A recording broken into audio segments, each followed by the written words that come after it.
Assalamualaikum warahmatullahi wabarakatuh. Para pemirsa yang dirahmati oleh Allah. Pembahasan kita kemarin tentang hal-hal yang menyebabkan mandi wajib. Nah, sekarang kita akan membahas yang namanya rukun mandi wajib dan apa yang diharamkan ketika seseorang itu sedang sedang berhadas kecil atau sedang berhadas besar. Yang pertama adalah rukun mandi wajib. Itu dibagi menjadi dua. Rukun mandi ada dua. Meskipun di dalam kitab Fathul Qorib itu dibagi menjadi tiga, tapi di dalam kitab Safinah itu diringkas menjadi dua. Yang pertama adalah niat. Wajib ketika seseorang itu mau melaksanakan mandi wajib untuk berniat. Nawaitul ghusla li rafil hadasil akbari fardhu lillahi ta'ala. Saya berniat untuk mandi wajib untuk menghilangkan hadas besar lillahi ta'ala. Fardhu. Itu karena memang hukumnya wajib, makanya disebut mandi wajib. Yang kedua adalah takmimil ma' alal badan. Mengaliri air ke seluruh bagian tubuh.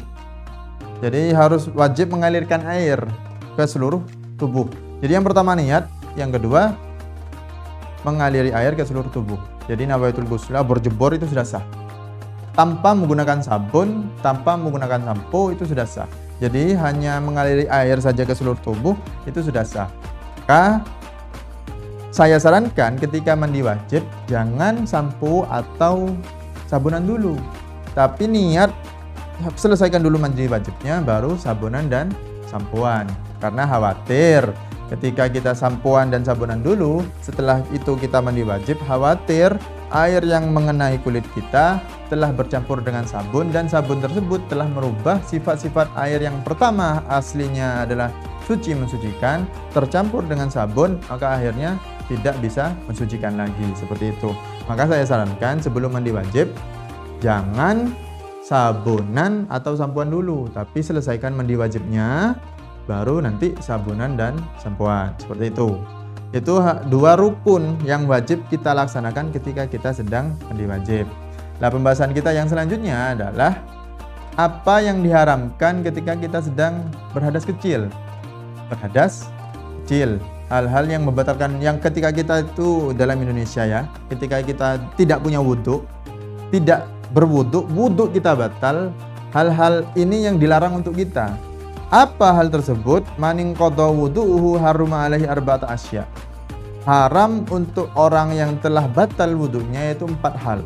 Apa 4 hal tersebut? Pertama, sholat. Dilarang untuk sholat, haram hukumnya untuk sholat. Yang kedua, tawaf. Tawaf itu mengelilingi Ka'bah sebanyak 7 kali. Dimulai dari hitungan pertama, dimulai dari awal pertama itu di Hajar Aswad. Itu memutar Ka'bah itu dilarang ketika orang tersebut batal wudhu. Yang ketiga adalah masul mushaf, memegang Al-Quran. Itu dilarang. Memegang saja itu dilarang. Memegangnya saja, bukan membacanya. Kalau membaca selama bukan hadas besar itu boleh. Jadi meskipun sampean apal qul a'udzu birabbin nas malikin nas tanpa megang Al-Quran dan tidak memiliki wudhu, maka tetap tidak apa-apa. Meskipun tidak punya wudhu. Jadi baca tanpa megang Quran itu boleh. Karena hafal, seperti itu. Jadi yang dilarang hanya megang mushaf saja. Ketika kita tidak punya wudhu kita batal, maka dilarang untuk kita untuk memegang mushaf Al-Quran. Yang selanjutnya adalah wahamluhu. Apa hanya megang?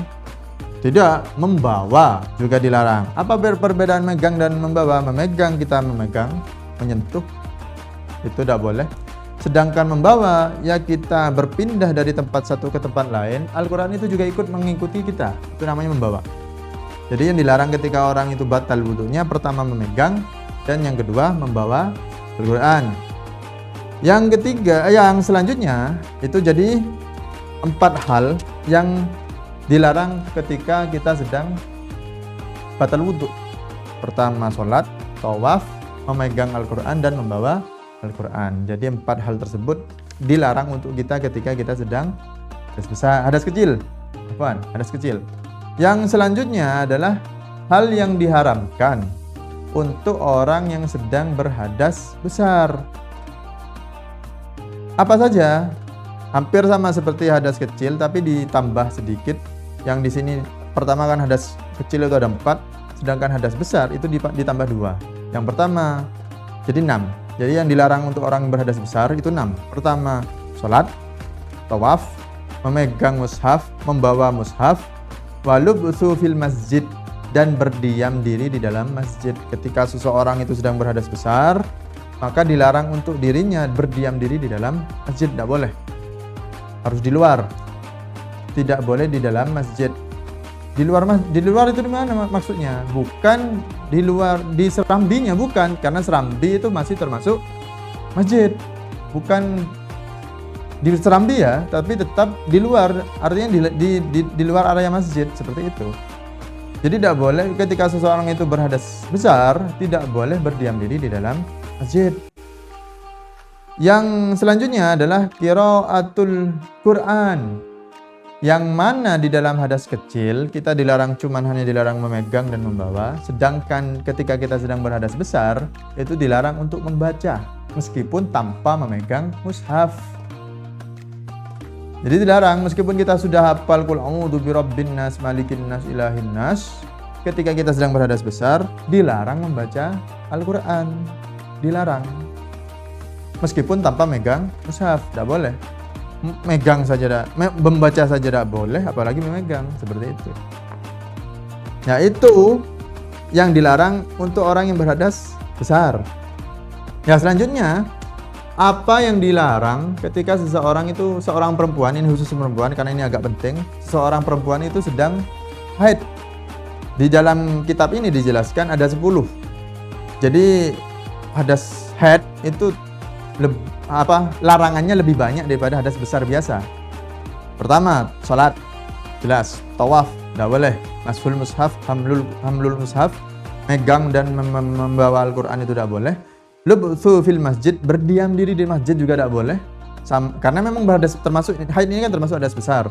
Orang yang berhadas besar tidak boleh berdiam diri di dalam masjid, termasuk haid. Haid itu tidak boleh berdiam diri di dalam masjid.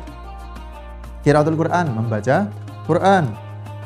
Saum, berpuasa. Puasa orang haid itu wajib batal puasanya. Tidak boleh puasa. Tapi wajib diqadha.